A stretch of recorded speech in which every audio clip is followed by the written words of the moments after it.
Well, a very good morning, ladies and gentlemen, and welcome to the first of our Kowloon Insights lecture programmes today. And our speaker trained originally with the RAF. He became an international airline pilot. He's lived and worked in several different countries, and he has spent more than 22,000 hours in the air. Ladies and gentlemen, please welcome David Henderson.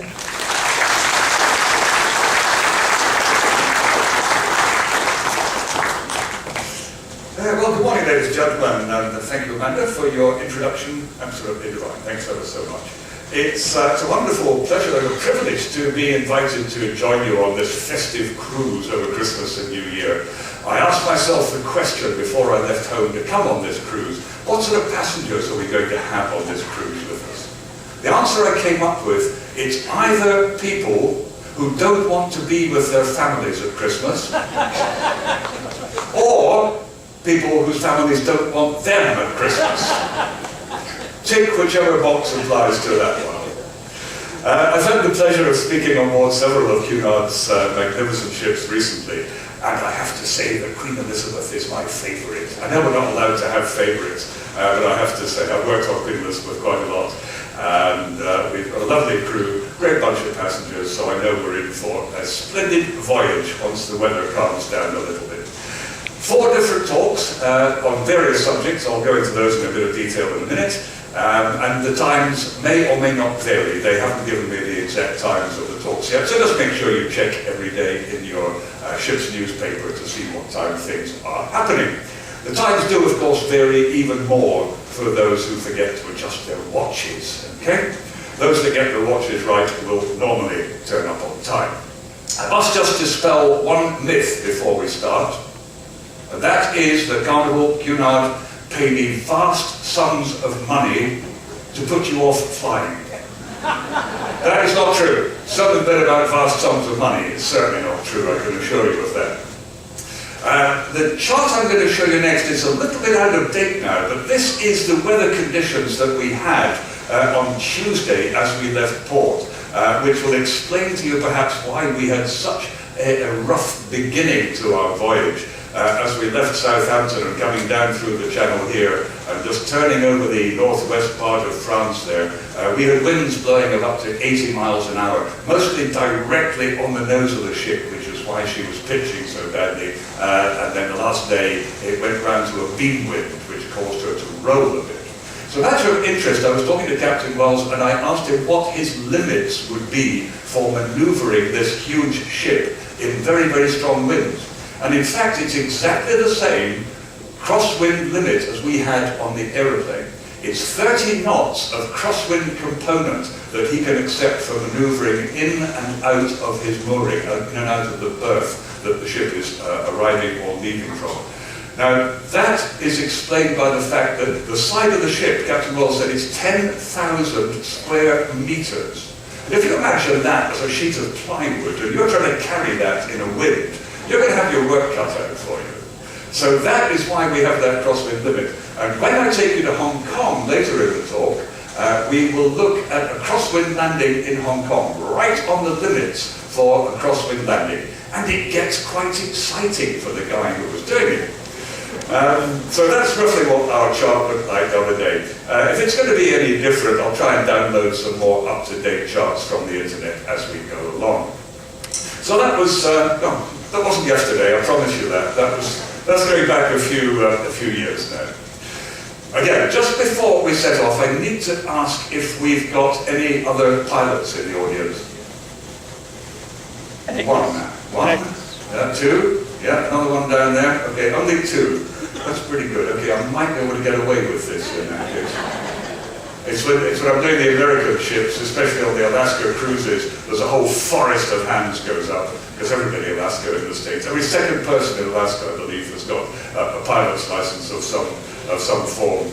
Anybody else connected with the aviation business? Cabin crew, engineers? Oh, here we go. All the hands are going up now. Anybody from customs or immigration? They don't normally put their hands up, even if they are. They're the people we love to love. Security? Our other favourite people? Nah, we're not owning up to that one either, are we, guys? I don't know if you remember a few years ago, they showed a series on BBC television. It was called Come Fly With Me, which was so clever, it was so beautifully done, it was so accurate in their portrayal of characters within the airline business. And I have worked with people who featured in that show. I've worked with him, I've worked with her, or is it him? Maybe, he's sort of maybe, not sure. But I've worked with the Penny, the stewardess who worked in first class, and I'll show you a clip of Penny in a later talk. I guess I was very fortunate in that I knew from a very early age what I wanted to do in life, and this gave me the motivation to concentrate and direct my attention to achieve this goal. It's very, very difficult to make up one's mind at a young age what one wants to do, but this was in my mind very, very quickly, very, very early in life. My dear old father, he never liked my career. He used to refer to me rather disparagingly as the family bus driver, which he did till his dying day. But thanks to the books of W.E. Johns, the blokes may remember these. I don't know if they were read much by girls. W.E. Johns and his Biggles books. I used to thrive on those. They were the equivalent in those days of what Harry Potter is today, I suppose. Everybody had to read them. So when my parents took me on my first ever flight in that aeroplane I showed you in the previous slide, which was a DC-3 Dakota, of British European Airways. This would have been when I was about 7 or 8, I guess. And we were flying from Aberdeen to Orkney, where my old mum came from. So we flew from Aberdeen up to Wick, right up in the northeast tip of Scotland here, and then on to Kirkwall. Now you've got to use your imagination here a little bit, because I need to paint a picture for you. Aberdeen, on a summer's day, it was mid-July or August. It was hot. It got above freezing in Aberdeen. Trust me, this does happen. It was a hot day in Aberdeen. They had just cut the grass at the airport. There was that lovely smell of new-mown grass. On the airfield itself, the tarmac was hot, and it gave off that beautiful tarry aroma. I don't know about you, but I just love that smell. Now, there was the heat, there was the smell of the grass, the hot metal from the engines, there was hot oil, there was the smell of what's called avgas, aviation gasoline, which is the fuel that was used to power these engines. And all these smells all mixed together. A couple of lungfuls of that, and I was a virtual addict. I mean, there's no other word for it. A couple of big, deep lungfuls of that. And then we boarded the aircraft through these big, big barn doors at the back here. And then you walk up this very steep incline in the cabin up to the front seats. We were sitting up here, just behind the cockpit there. And I tried to peer into the cockpit to see the captain and the co-pilot sitting there. And this old captain, and he looked ancient to me. He was probably about 30. But he had the white hair, white beard, white moustache, and I guess he was an ex-wartime pilot, which is why he had white hair at a very early age. And they sat in this absolutely antiquated cockpit. It wasn't called a flight deck, it was called a cockpit in those days. And this was where the Lord and Master and his assistant sat. And the captain swiveled round in his seat. The captain always sits in the left-hand seat on an aeroplane. Co-pilot on the right. Captain swiveled round in his seat, and he told me to come up to the cockpit after we took off. Closed it all, started up the engines, we taxied out the end of the runway, did a power check on his engines, running them up to full power, checking the feathering of the propeller blades, and then he lined up with the runway, opened them up to full power, they went trundling down the runway, the tail comes up, and then a few seconds later you're airborne and climbing away into the clear blue yonder. In this very elegant airplane, it still looks an elegant airplane, something that was designed and built in the 1930s. Absolutely extraordinary. So having got this idea in my mind, how does one go about achieving this dream without crippling the old man? Now, my old man, as I say, he was very disparaging about my choice of career, so he gave me £10. £10 he gave me. He said, go and buy a couple of hours of flying training at the local club and see how boring it is. Right? It was £4, 10 shillings an hour in those days to learn to fly. Gives you a slight idea of how long ago that was. So, much to everybody's surprise, I succeeded in gaining a place at university, and I was doubly lucky to be accepted as a member of what are called University Air Squadrons. I went to Aberdeen University where I studied modern languages. So on the Air Squadron, we were taught to fly by Her Majesty the Queen. She very kindly lent us some of her aeroplanes when she wasn't using them herself, and she lent us her instructors as well. Now, this is not a flying club the way you would think of a flying club. It is highly, highly competitive. The entry into the squadron, they have about 100 applicants for every one place on the squadron each year. So it's very, very highly competitive. So here we were given basic flying training. We were taught meteorology, we were taught navigation, flight planning, formation flying, low flying, night flying, aerobatics, and all these were taught to a very, very demanding standard required of any RAF cadet pilot or officer cadet pilot. And it's an excellent trainer, basic trainer, easy to fly, but difficult to fly consistently accurately. So that will show any flaws in your flying whatsoever. It's amazing really when you think that these squadrons have been spared the cuts in the local defence budget cuts that we've had. But it obviously is cost effective for the Ministry of Defence to maintain these because they're attracting a sufficient number of high quality graduates to join the armed services to be the future leaders of our armed services. Now, as you can see, I bore quite an uncanny resemblance to Prince William in those days. Oh, sorry, that is William. No, sorry, that's me there. Big one. Yeah, that's me with my steed.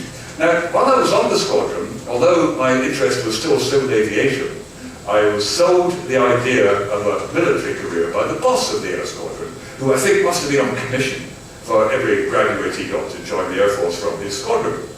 And I really enjoyed the flying, I enjoyed the way of life, so one morning I woke up, had a few beers the night before, woke up and found myself in Her Majesty's Royal Flying Club proper.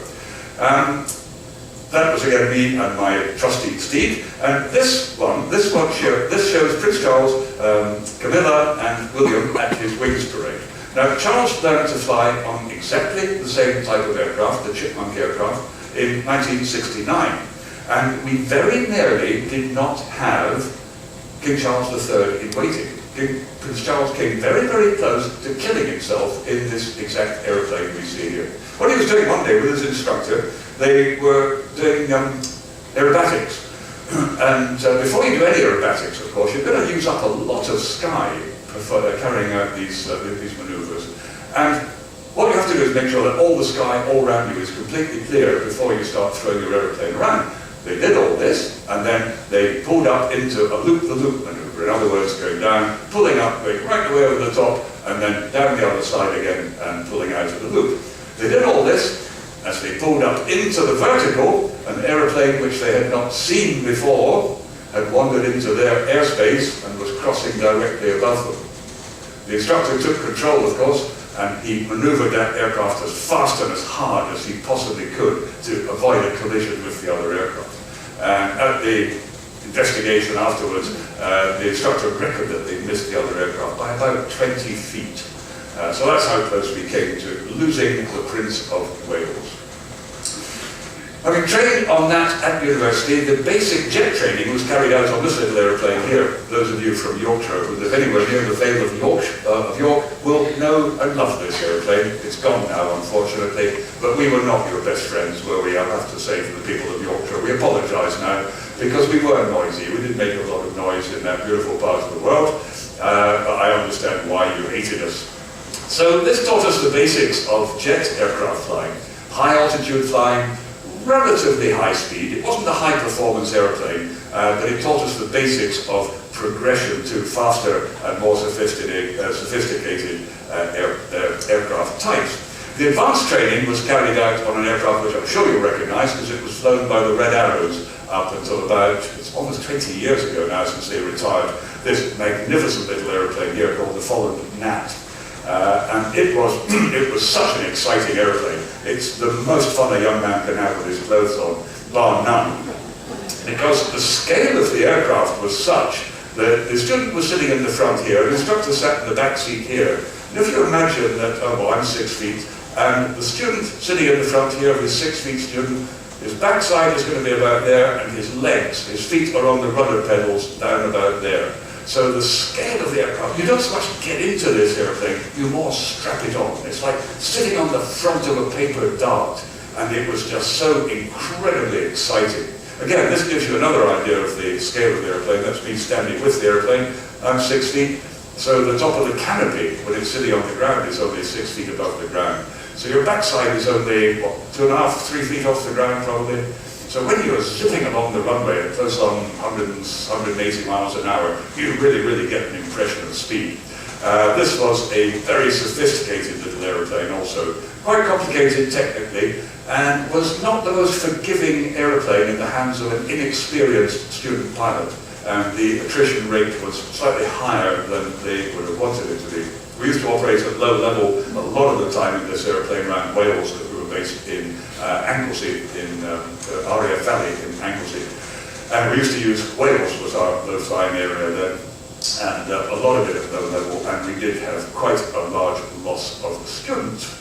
The next type after that was the Hawker Hunter, which was a magnificent airplane, way outdated now, but it does roughly the same job as F-16 would do today, to be honest. It was good as a high-level interceptor. It could climb up, it could intercept enemy aircraft. It was also exceptionally good at low level as a ground attack aircraft. I was on the day fighter ground attack role, which meant that I spent most of my life around about this height above the ground, where we could come in unseen, very fast, very low, strike, and get the hell out of there again. This suited me very well because you might not believe this, but I actually don't like heights very much. I don't like heights. A pilot who doesn't like heights. No, it's true, honestly. I can't go up the step ladder to clean the windows. You think I'm joking? I'm not, honestly. So I'd done about 5 years in the Air Force, and my hankering for civil aviation was still there. So it was time, I thought, to make the transition to that stage. So I came out of the Air Force and joined this little outfit here. People from Yorkshire will know and love this little airline, North East Airlines. That was then taken over by British Airways, and I finished up on the Lockheed TriStar, which was a magnificent aeroplane, absolutely superb aeroplane. Probably the most sophisticated aeroplane of its era. Most of these have been phased out now. You may see the odd one flying around the world, but very few. It was one of the first aircraft to have what's called a fully automated flight management system. It had inertial navigation system, flight management, which would navigate the aircraft for us. It would control the engine thrust in the climb, the cruise, and the descent, and it left us literally as computer operators, I suppose. We were monitoring the aircraft the whole time. It had Category 3 automatic landing capability. In other words, we could land in pretty thick fog. We only had to be able to see 3 runway lights at our decision height, and then we could continue the landing to roll out. If we couldn't see anything at that stage, we still had to go around, whereas nowadays the newer aircraft have got 0-0. They don't have to see anything at all as they land when they come in. The other great thing the TriStar had was called an underfloor galley, and down in the belly of the aeroplane there was a huge underfloor galley, and there were 2 lifts in the centre of the cabin there, which they used to bring the food up and down, trolleys and cars just go up and down in there. And that was the most popular job on the aeroplane, working in the underfloor galley. The girls could get down there, they'd get off their uniform, get their t-shirt and jeans on, stay down there, they got a cigarette down there, and the great thing is they didn't have to have anything to do with the passengers, which made the job really worthwhile. I spent about 10 years on the TriStar altogether. Then I moved on to the Boeing family, the Boeing 767-300 extended range aircraft, as it was called. Twin-engined aircraft, but quite long-haul capability. We used to operate that with just 2 crew, 2 pilots, on sectors of up to 10.5 hours, which is quite a long time to sit on your backside, to be honest. That was with an outfit called Gulf Air, and then after Gulf War I in 1991, Gulf Air never really recovered, and it's since been superseded a lot of the ways by Emirates, by Etihad, by Qatar Airways, and it's become a little bit of an also-ran, I have to say. By this stage, I've been offered a job with Singapore Airlines flying the Boeing 747-400, on their ultra-long haul routes. We called the airplane the Queen of the Skies, and she was an absolutely gorgeous airplane. And they had some other rather gorgeous things too, I have to say. Now I'm talking about the one on the right. Yeah, right. Well, they were gorgeous. I mean, the Singapore girls, everybody I've spoken to who's flown Singapore Airlines, they said, oh, we flew Singapore Airlines. It was absolutely fantastic. Wonderful cabin service. And so anyway, that's what I had to put up with for all these years. So I was here 15 years living and working in Singapore, flying what I thought was the best aeroplane in the world, around some of the best routes in the world, and that was it. So that's me, that's my pedigree. I thought today we'll go on a trip to Hong Kong, but I'll take you to the old airport, not to the new one. Who's landed at the old airport in Hong Kong? Yeah, there's always a great forest of hands goes up on that one. And I'll try and answer the question, was it as terrifying as it seemed? Now, the other talks I've got planned for you, the next one I think we're going to do is air traffic control and how it works around the world and how we integrate with them and how some controllers are better than others. And, I mean, the Aussies, for example, they hate all pilots. Aussie air traffic controllers, they hate all pilots. They should actually be slightly better natured this week, since we've let them win the Ashes. They should be a little bit kinder to us. Now, the other one I'm going to do is called Is There a Doctor in the House? Which, again, is a fascinating talk, and I hope you'll turn up for that one, because I've come across a lot of people who've come up to me and said, yes, I had that, and I had that, and I had that. Basically, it's how we deal with medical emergencies in the air. What happens when things go wrong, when you get that bing bong, if there's a doctor on board, blah, blah, blah. And how you have to get your oxygen masks on really, really quickly if something does go wrong. How you can avoid jet lag, and all stuff like that. It's proved to be a very popular talk. And then the last one, I call it Glamour in the Skies, which is all about our gorgeous cabin crew and how we integrate with them, and how I have to explain that they're not there to save your gin and tonic. They're not there to serve that. They're there to save your life when things go wrong. We hope they never do, but they are your last line of defense when things go wrong. So I pay tribute to them, and have a little bit of a laugh as well, actually. So that's good. Right, off we go to Hong Kong. Setting off from London to go straight out to Hong Kong. That's all we need to do, isn't it? It doesn't look too complicated, but simple enough. Doesn't look all that far, does it? But as you might imagine, it's not quite that simple. What we have to consider is that the shortest distance between 2 points on the Earth's surface is not a straight line. Because the Earth is not a perfect sphere, the shortest distance is what we call a great circle track. Now, although this is the track that we might fly today, it's not set in stone. We wouldn't fly this one every time.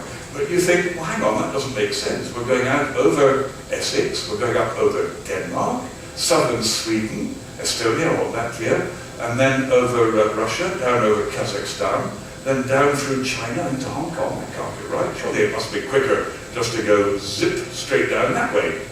Sometimes it is, and it will depend in that case on the winds, en route, more of which will come in the air traffic talk. But generally speaking, we will fly a great circle track. You may have heard the officer on the bridge saying they're navigating on a run line track. Okay, a run line track is pretty well a straight line, but they will sail pretty effectively coming transatlantic on a great circle track. It will be a series of run lines, which if you join all the bits together, would come out very close to a great circle track. So that's how we do it. Now this phenomenon becomes even more apparent if we're flying, say, between New York and Hong Kong. You know, you think to yourself, if somebody said, how are you going to get from New York to Hong Kong? Well, we'll come east about across the Atlantic, across the UK, across Russia, through China to Hong Kong that way. Oh, no.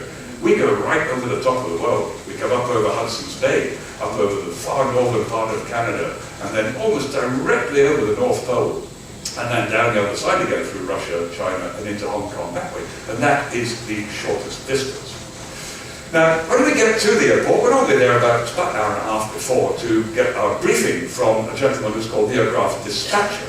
Now, he will have done a lot of the work for us by this stage. He and his trusty computer will have worked out what is going to be the best route for us, taking into account all sorts of things, taking into account the winds, the weather on routes. Is it going to be bumpy on this route? Would it be smoother going on a different route? He will look at the cost of air traffic control on that route. Some countries charge more than others for their services, so it might be cheaper to go a little bit further but pay less to air traffic control. So all this is taken into account, and he comes up with a flight plan which is called minimum cost. In other words, everything taken into account. This is your minimum cost to get from A to B today. He will then present us with that flight plan. We check it, make sure we agree with it, which we don't normally dare disagree with it, because it means going back to square one and starting again. He'll brief us on security, if there are any security threats to our flight on that particular day. He'll tell us about any technical issues on the aircraft, because we can, you might not want to know this, we can carry technical snags on board the aircraft as long as they're not going to impinge on the safety of the aircraft. For example, we've got 4 generators, one on each engine. If we've got one generator not working, they can just knock that one out and we'll dispatch with 3 generators. That's not a problem, we've still got 3. If we lose another one, we've still got 2. If we lose another one, we're going to have to start thinking a little bit and stop reading the crossword and start to think what we might do if we lost the other one. The fuel will be calculated by accountants, because fuel is very expensive. And accountants will give us the absolute minimum amount of fuel we need to operate that flight safely with the required reserve fuel when we get to our destination. Okay? Now, accountants are wonderful people. We couldn't live without them, I know. But they are people. Have you got any accountants? Oh, one. You'll know what I mean when I say accountants are people who think you can fly an airplane with 1.98 pilots. Nobody tells the accountants that actually you need 2. Because they'll say, well, we'll cut 2 pilots from this base and 3 pilots from that base, and they finish up with a weird number of pilots, and they find they can't crew the aeroplanes adequately. So that's us. He will then brief us on the en route weather. This is important for the cabin crew. We need to brief them if we're expecting turbulence shortly after takeoff. They might want to delay their cabin service till we're through it, or if it's a bit later in the flight, they might want to get their cabin service done quickly and get it all cleared away before we come into that area of turbulence. They'll brief us on any important passengers, whether they are commercially important passengers, in other words, we spend an awful lot of money on our airline, we're going to look after you a little bit better than the guy who's travelling steerage for the first time. That's just the commercial side of the operation. One of the other most important things, of course, is the destination weather, which the Met man will have to forecast for us some 12 and a half, 13 hours in advance. Because we need to know what the weather in Hong Kong is going to be, not now, but 13 hours from now. And during the typhoon season, it can change very, very quickly, and it can create a little bit of a challenge sometimes. More of that as we approach Hong Kong. Now, the cabin crew, they'll normally brief separately, unless we are carrying heads of state, heads of government, prime ministers, presidents, people of that status, who will be travelling with their own security people on board the aircraft. Are the security people armed? What armaments are they carrying? What ammunition are they carrying on board the aircraft? And we need to know who they are, where they're sitting, and what they're going to do if there is an incident on board the aircraft.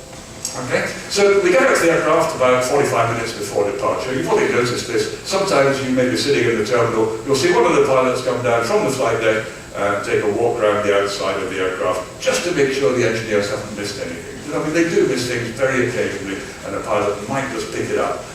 It doesn't matter who does it. It can either be the captain or the co-pilot, or either of us can do it. If it's a nice summer's spring morning, then I'll do it. If it's pouring with rain and freezing cold, then of course the co-pilot will do it. We'll get our air traffic control clearance. We'll then get clearance to push back from the gate. The guy comes along in his tractor, attaches it to the nose wheel here, pushes us back from the gate. We don't use reverse thrust from the engines for the pushback manoeuvre. It's always done by a tug. And he pushes us back from the gate and points us in the right direction, disconnects his tug, we hope, and off we go.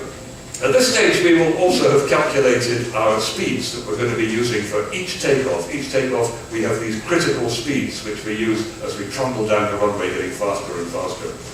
Normally, we leave the ground at maximum takeoff weight of about 180 miles an hour, 180 to 190 miles an hour, and just as we establish in the climb, we're doing initially about 200 miles an hour. The fuel, don't worry about the layout of the fuel system too much. but that just gives an idea of the plumbing of the fuel system in the wing, because effectively the wings are huge, huge fuel tanks. We can carry up to 170 tons of fuel. Okay? That's about 400, the takeoff weight of the aircraft is about 400,000 kilos. So we're carrying 170 tons of fuel. That's about 42% of the weight of the aircraft is fuel as we go trundling down the runway here. As I say, most of the fuel is carried in the wings. There's this huge belly tank in the middle here, that carries 38 tons on its own. And then right down at the back here, in the stabilizer, we've got another fuel tank which carries 10 tons. And that will pump the fuel forward from that tank into the center tank when it gets to a certain level, to keep the center of gravity of the aircraft at an optimum level. Now, when you see the aircraft parked on the ground, setting off on a long flight, you'll probably see the wing hang down a lot. This is because the weight of the engines are hanging down on it, the weight of the fuel, and the wing tips will actually hang downwards. It looks a bit of a sad bird. It looks like a bird with wet wings. When we take off, those wing tips, as we transfer 400 tons from the wheels onto the wings, those wing tips flex upwards by 12 feet on the jumbo. And you can actually see, that's twice my height, that these wings actually flex upwards. The 777 and the Dreamliner, they have even more flex than that in them. I don't have the figures, so I'm not even going to try and guess them. Now, we can do normally up to about 14 hours on duty. Because we have on board flight crew rest facilities, we can extend that up to 19 hours. People ask me if this is the members' lounge of the Mile High Club, and I have to disappoint them on that one. So with these rest facilities on board, we can extend our duty periods up to 19 hours, because we can go to bed and have a little rest halfway through the flight. So that's the cabin crew's rest area. That's our rest area, just behind the flight deck, so that it's not me or one of my colleagues, just behind the flight deck, so that we can get back on the flight deck quickly if we're needed. We don't just get out and leave the seats empty. Sorry, don't worry about that. What we do is we've got 2 captains and 2 co-pilots, so we share the flying during the flight, about half and half each. So what we've been doing now is we've been airborne for about 12 hours, I guess. Some 6,000 miles have passed since we took off. You've had your rubbish dinner, you've had your rubbish breakfast, watched some rubbish films, I expect, and probably had a couple of hours pretty fitful sleep during the night. So we're now approaching Hong Kong, probably from down over mainland China, up in the top left-hand corner here. So as we come down over from China, from Shenzhen, we're going to be coming down there over the new territories. The radar controller will then give us a series of headings to fly as we come in on the approach path from west to east, where that green arrow just came in. So we're flying west to east, but the runway you can see here is that little yellow strip that sticks out into the bay here. So we then have to make a turn fairly late in the approach, at between 500 and 600 feet. We're going to be starting a turn through about 47 degrees to get lined up with that runway.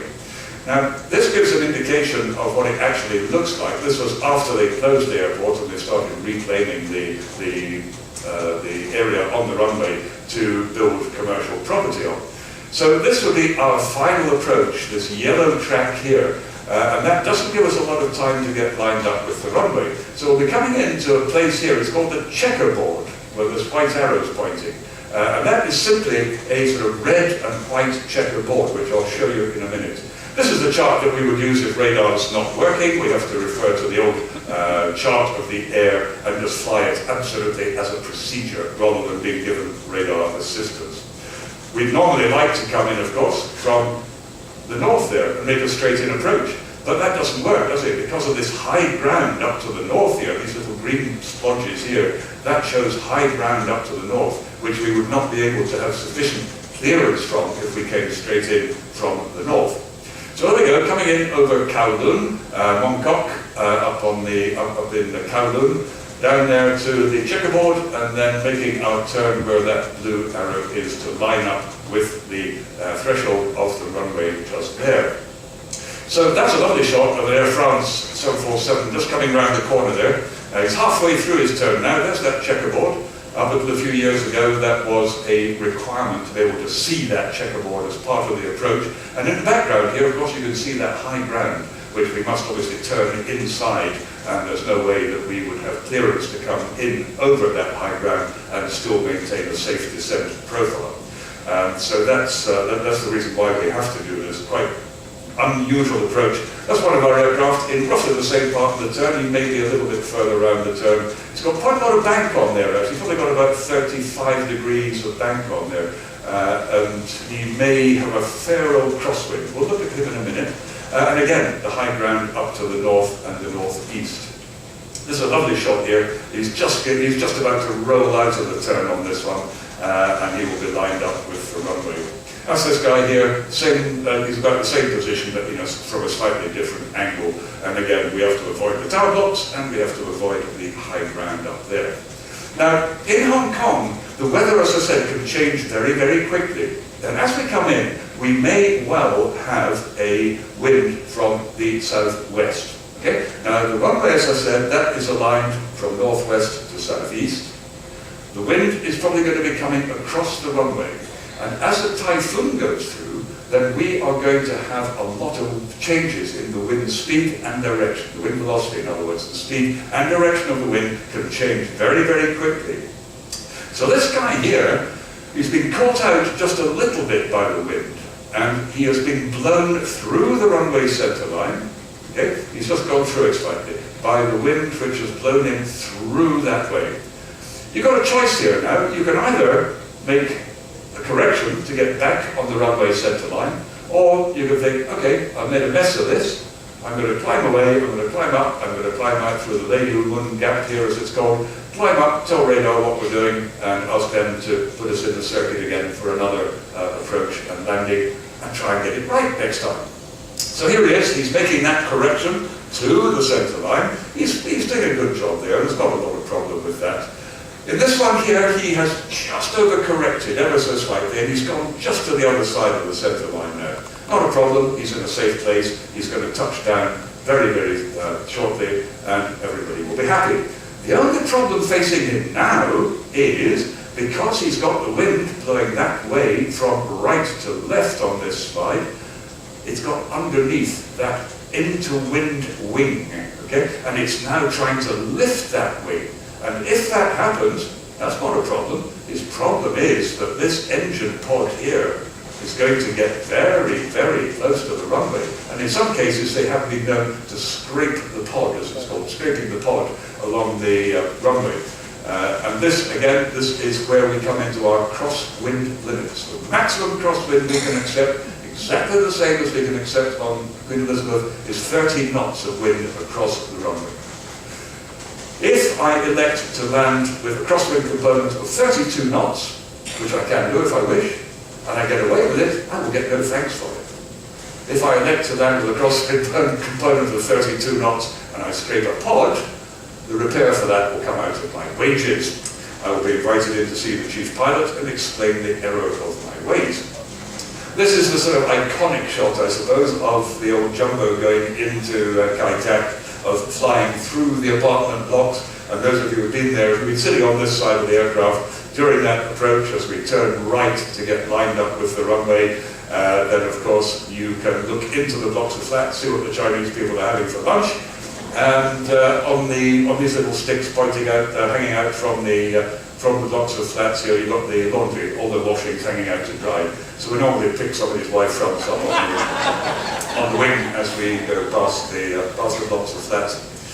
We can get it wrong occasionally. We might have a wet runway, we might land a little bit long, we might not have the braking action that we expected, and the aircraft has, unfortunately, gone off the end on occasion. This guy went off the end doing about 10 knots, but just the inertia that he had left, the brakes just did not have the energy, the capacity to absorb that last bit of energy, and he went off the end. They all walked away from it, and I think some of them got their feet wet, but that was about it. He, of course, was called in to see his chief pilot, and I think it was for a cup of tea that day, no biscuits on that particular occasion, I don't think. And this guy here, now this looks as if it might be a bit dodgy. He looks as if he's going to be terribly high and terribly. He looks like he's going to land about there, doesn't it? And he's going to go splosh off the end of the runway there. But that's actually taken with a very powerful telephoto lens which plays tricks and it compresses everything. So he's actually just about in the right place at the right time. I'll just run that for you as a film of the approach. And we start the film as the aircraft comes towards us, and he is now on that west to east heading towards the checkerboard, and in about 15 seconds he will be starting that turn to the right. I would say not an aerobatic manoeuvre, it's a gentle turn, it's about 30 degrees of bank, but he is a little bit more bank on, and he also turns the aircraft much further. It's like swimming across a river. If you want to finish up directly opposite, you have to aim upstream, which is exactly what he does. He finishes up with his aircraft pointing into wind, so that he is tracking down the centre line of the runway. He's doing a lovely job there. He's got it absolutely nailed. He's now going to be lined up with the runway, but you'll see the aircraft is pointing one way and travelling in another. He will then try to align the aircraft with the runway. If he had touched down exactly when he thought he was going to touch down, it would have been perfect.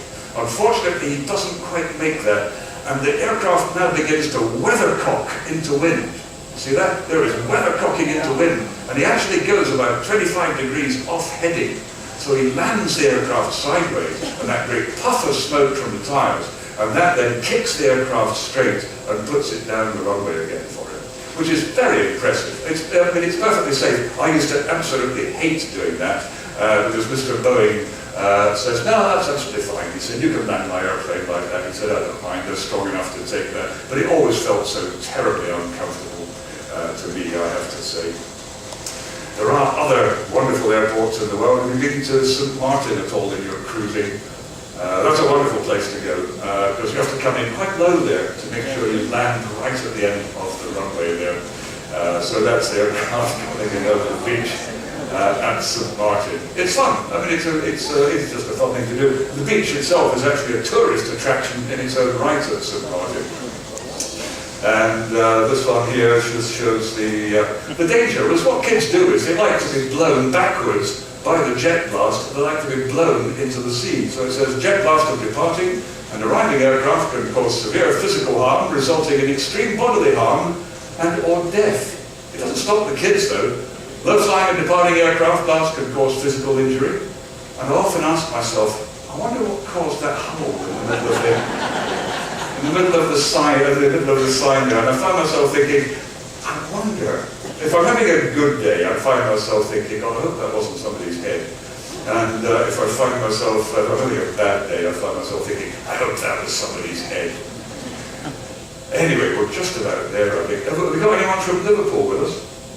Oh no, oh good, so I can show you this one. That's excellent.